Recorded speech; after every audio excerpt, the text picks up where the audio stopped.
Hypotenuse in a right triangle.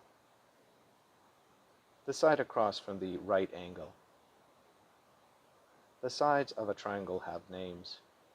There are two legs, parentheses, like a human, end parentheses, and one hypotenuse. To help myself and my students spell hypotenuse, I often break the word into three parts: hypo, H-Y-P-O, ten, T-E-N, and use, U-S-E, hypo-ten-use. That may make it easier to spell, but make sure to pronounce it fluidly, hypotenuse. The legs are always attached to the largest angle, and the hypotenuse is always the longest side, across from the largest angle.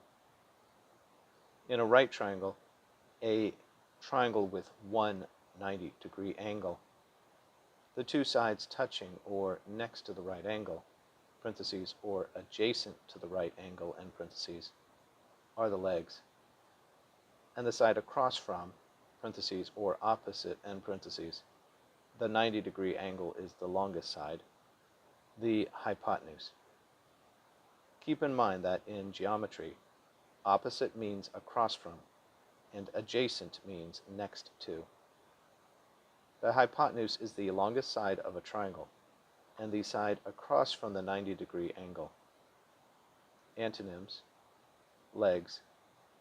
Related words: legs, largest angle, 90-degree angle, 90-degree triangle, opposite, adjacent.